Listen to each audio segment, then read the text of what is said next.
Okay, let's learn about Midjourney Inpainting. So it's not actually called Inpainting in Midjourney, although it is the same sort of feature as what you get in DALL-E or Stable Diffusion.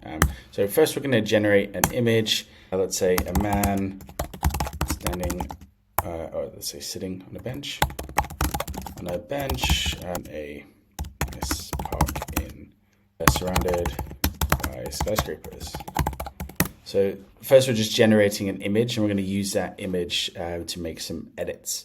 Inpainting, just while this is generating, the process of inpainting is really an iterative process you might do multiple times when you're generating an image.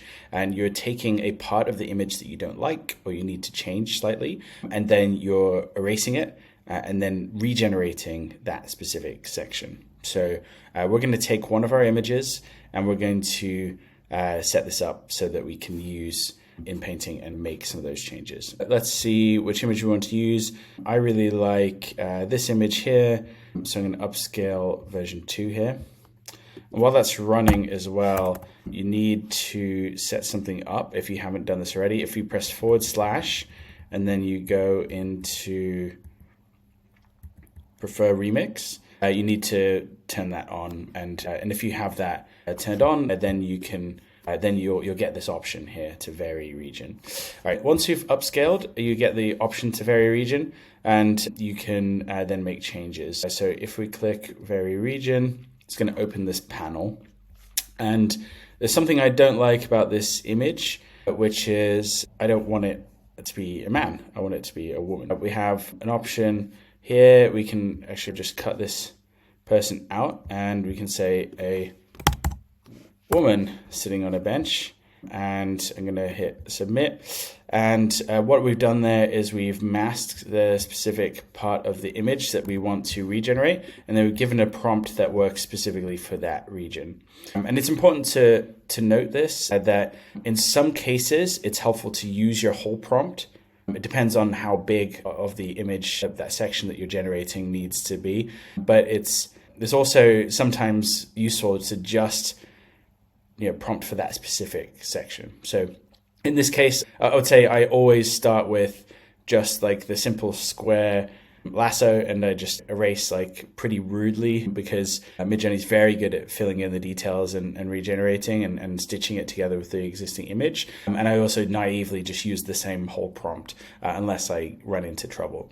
If you did run into trouble, so in some cases you might find it will mess up and it will put skyscrapers like in that square that you generated, it won't be very good. Then I would say start to iteratively delete certain parts of the prompt, and that way you're going to stick with the same sorts of styles. It's going to be much better. The other thing is that you don't necessarily have to put a prompt in here. So I could, one of the things I do is I say, I just put extremely detailed or whatever, and then it will just fill in that section for you. So let's upscale this. I think it's done a good job. These all look like women. You can just see how well it works really out of the box. So here we go. Now we have a woman, and that's working really well. Now I'm going to show you another type of lasso tool that you can use here. So before I use the square one, this time I'm going to use this magic lasso. And this is pretty good because not always do you want to like erase really interesting parts of the image. So you can see here, for example, that like I have this skyscraper here, and maybe I want to get rid of that. So I'm just clicking and dragging here. And to be honest, I don't quite like the way that it does this, because it feels like it should be like the magic lasso tool on Photoshop, but it's not. You can get used to it with a little bit of messing around. And here I'm just clicking and dragging until I've highlighted the different parts of the building that I want to get rid of. I'm trying to get rid of this whole building. Again, you don't have to be, you can be pretty rough with it.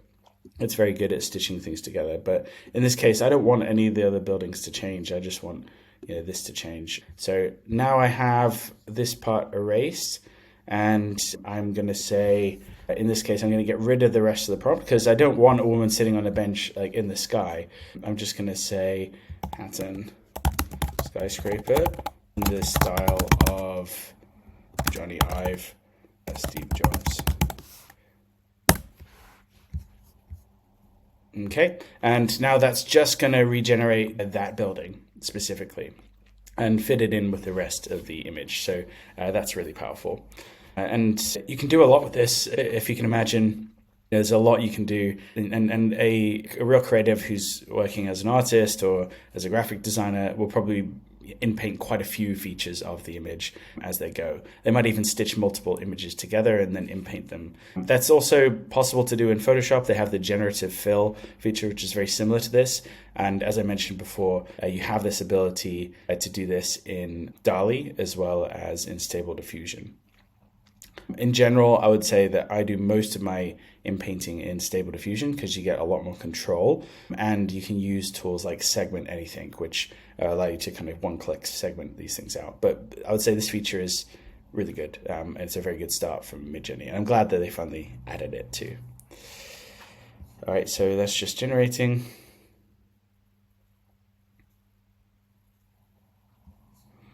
Okay, here we go. Interesting styles here. I don't think they quite got the Johnny Ive, like Steve Jobs vibe correct here, but with a little bit of extra prompting, I'm sure we could get something similar. Cool. And we can actually just like with any other image generation, we can just click regenerate, or we could ask for variations as well. All of that is built in. All right, but that's Inpainting in Midjourney. Hopefully you guys find it useful. This feature will continue to improve, so it might already be updated by the time you watch this.